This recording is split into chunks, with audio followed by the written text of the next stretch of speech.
It's a move which will create the largest multi-screen player in India, the merger of PVR and Inox Leisure, featuring two of the biggest names in the industry, Ajay Bijli of PVR, Siddharth Jain of Inox. The combined entity called PVR-Inox will have well over 1,500 screens eventually. It'll promise aggressively priced tickets for consumers and a redefining experience. Now, the group will have a far more profitable balance sheet and hope to come out of the mess created by COVID, which has really hit their industry very badly. But in the interim period, viewer choices and tastes have changed somewhat. How is that going to affect the traditional industry? Ajay Bijli, who will be the MD of the merged entity, joins us now, as does Siddharth Jain, the director of Inox. Thank you, gentlemen, very much for being with us. Ajay, let me come to you first. Do you believe that this will give you, as a combined entity, a fair chance at competing with OTT platforms? Thanks, Vishnu, for having us here. I've had a little contrarian view to calling OTT players as our competition because obviously their voice and the decibel level increased a lot because our shutters were down.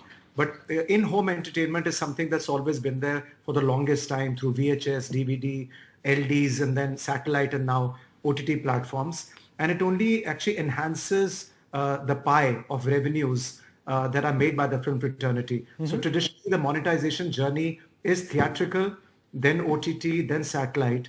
And that pie is something that goes back to the producers, and producers make movies, more content, which gets played off. But definitely, there is no shying away from the fact that last 2 years, the habits changed. OTT players were buying movies, film fraternity was selling movies, and people were not coming to the cinemas. But we always had a long-term belief because cinema going is not alien to us Indians. We love going out. It's still our number one form of entertainment. And a lot of big players like 83, Suryavanshi, RRR, they all waited for theaters to open and then release the movies. So I think business has bounced back now. People have once again given us the verdict that cinemas are here to stay. Film fraternities releasing movies. People have flocked back to the cinemas. With the pandemic, thank God it's under control. Right. And I think in the long run, both will coexist.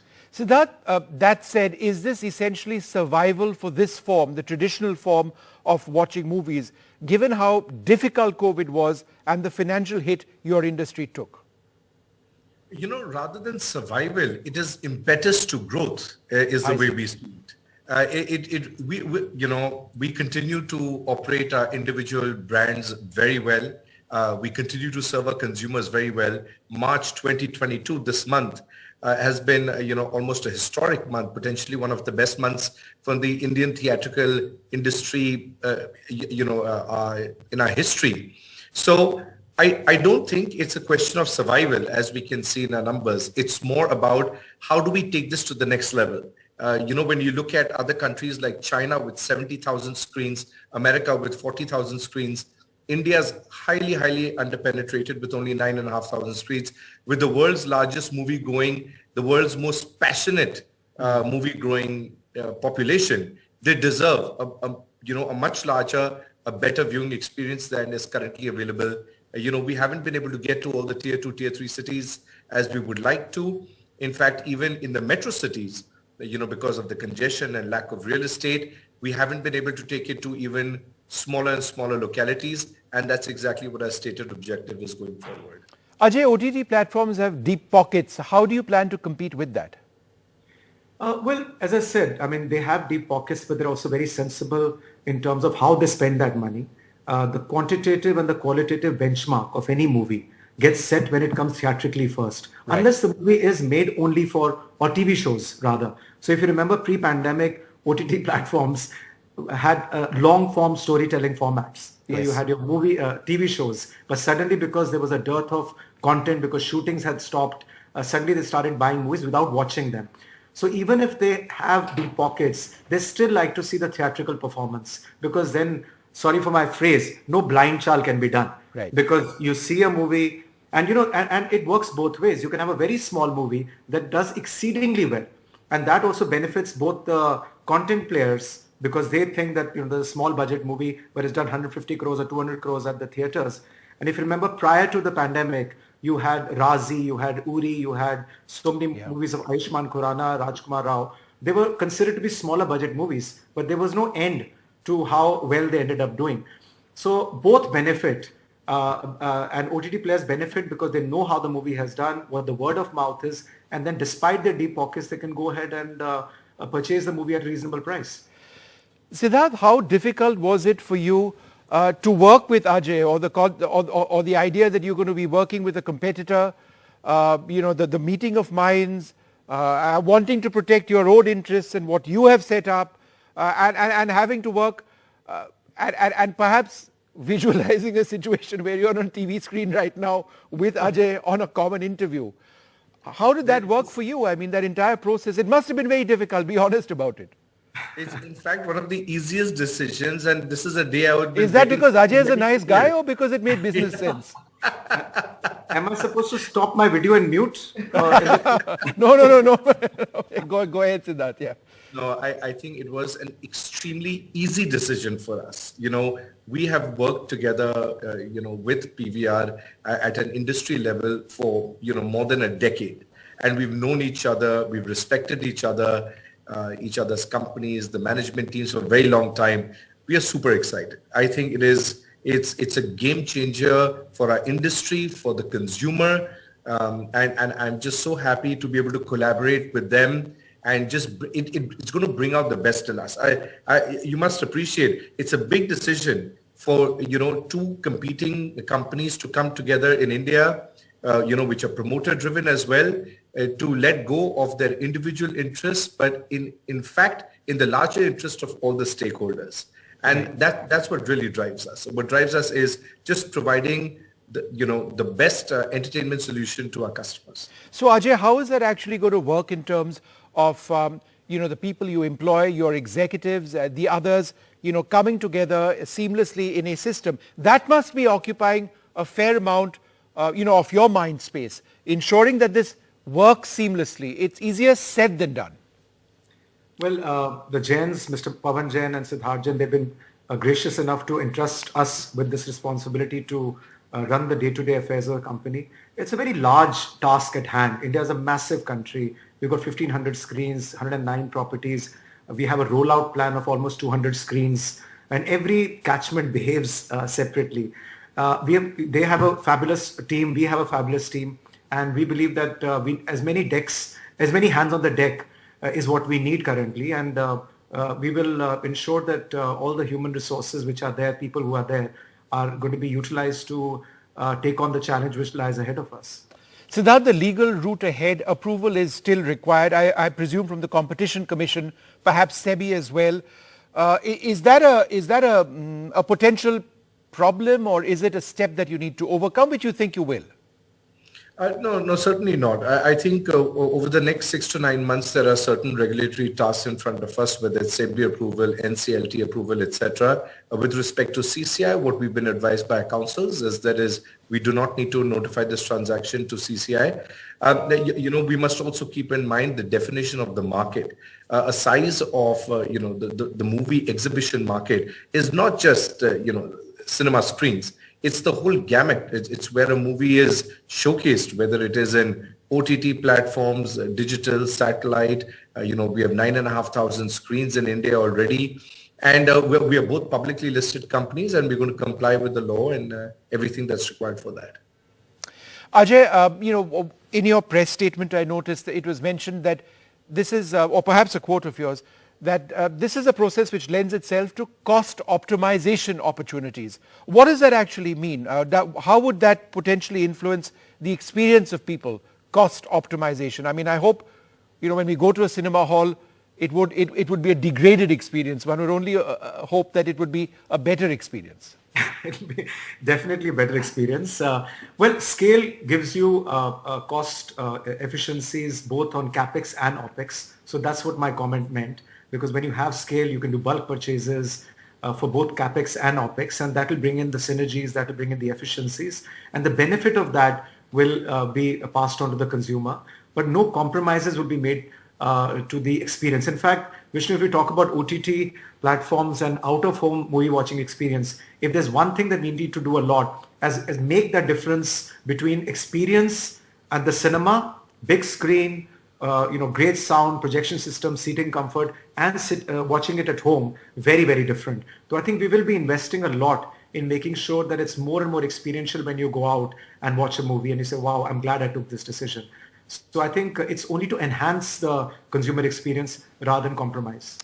Siddharth, just tell us about what went on in your mind for these last 2 terrible years, COVID and then more COVID, then Omicron, and now there seems to be a bit of a silver lining. But it must have been a very stressful experience for you running a large organization, obviously for the people who you employ. Your futures, your ideas, your visions, all the hard work that you put in. Could you tell us what went through your mind in the last 2 years before this merger with Ajay sort of worked out? So certainly a time, that wasn't scripted for or, hasn't been taught in textbooks during our education. And that's something that, I would really like to thank all, our 9,000 employees, and I'm sure Ajay would like to do the same, for standing by the company during this time. Even as all my colleagues in the company, the uncertainty in front of all of us back in 2020 and 2021 was just tremendous. Just nobody knew what the future was going to be. But to hold my entire senior management team, they have been, my pillars of strength, absolutely. And I have the highest regard and respect for them for helping us navigate through these times, and really to see March 2022 be potentially our highest month in our history. Wow. It's just a feeling of euphoria, to be able to come through this stuff. We feel like we've been through a battle and come out of it, but I can tell you we've come out on top for sure. March 2022 is going to be your highest month ever? I mean, that's the demand we are talking about. That's correct. Absolutely. Wow. Ajay, are you seeing crazy numbers as well? Really positive? Absolutely. I mean, the content doesn't matter, big or small. Gangu Bhai, Batman came, which is international. Then you had Kashmir Files and now RRR. It's been just incredible. And March typically is not a good month because exams are going on, IPL season starts, lots of things are happening. But this March is just phenomenal. And it's not just the pent-up demand. It's just very, very naturally it comes to us Indians to go out and entertain ourselves. Yes. It's the way we've been brought up. Absolutely. So Ajay, just tell us, were there moments in the last couple of years, 2 years or so, where you felt that, it might just fold? Yeah, I mean, of course, the volatility, nobody can, deny that it was a very low period. But running a company with 15,000 people and, which has been around for 25 years, as a leader of the organization, you have to, maintain equanimity. And again, as Siddharth said, our people were also extremely good. Everybody took a haircut of 50% on their remuneration. The developers were very good. They were giving us, rent reliefs during lockdown. And all stakeholders played their role. And we were able to survive. And we raised money through rights issue, through a QIP, made sure the burn rate was not too much. So obviously business-wise, we took a beating. And personally, I just felt that I don't want to get too philosophical, but I don't want to take a one-dimensional view of life. I thought there were other things in life, your family, your loved ones, your health, all those things matter as well. Otherwise, the parameter cannot be measured of your happiness by just your business. So that kept me going. Wow. Siddharth, how many more multiplexes are you planning to start? Is there a demand for more cinemas? Numerically, I mean, say it's going to take, several months before the merger actually materializes. What are you looking at in terms of the future, in terms of expansion?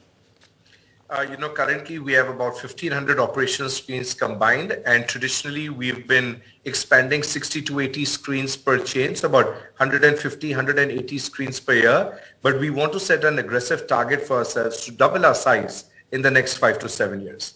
And we have the pipeline, in our pocket. The combined number of screens that we've signed in new malls is 1,500 to 2,000, and we plan on executing the same in the next 5 to 7 years. Yeah. Ajay, last question to you, and then I'll ask Siddharth the same question. What is your message to people who are asking themselves, do I really need to go back to cinema? It's so much easier being lazy, sitting at home and watching OTT. What's your message to them? My message is that they'll be defying human nature if they do that. they should not deprive themselves of going out and mingling, whether it's cinemas, whether it's hospitality, whether it's tourism, meeting friends. I think that comes naturally. We should not let pandemic take the better of us and make us into reticent people and, whatever, people who want to be at home incarcerated. I think we should just do what comes naturally to us. Siddharth? I will just use that tagline. We invite everybody to come and live the movie. Right. All right. Well, live the movie. There's lots of fun stuff coming out. I'd like to thank you, gentlemen, very much for being with us. Congratulations. It's a huge step for the industry, and hopefully we'll all enjoy ourselves out in multiplexes, cinema halls, as we've done in the past, for new films and a new experience. Thank you very much for being with us. Thank you. And I must compliment you, Vishnu. Fabulous interview. You are where you are because you know how to conduct an interview. No, it's just great talking to you and getting such lucid sort of views from both of you. Thank you and congratulations. We'll take a short break. There's more coming up. Thank you.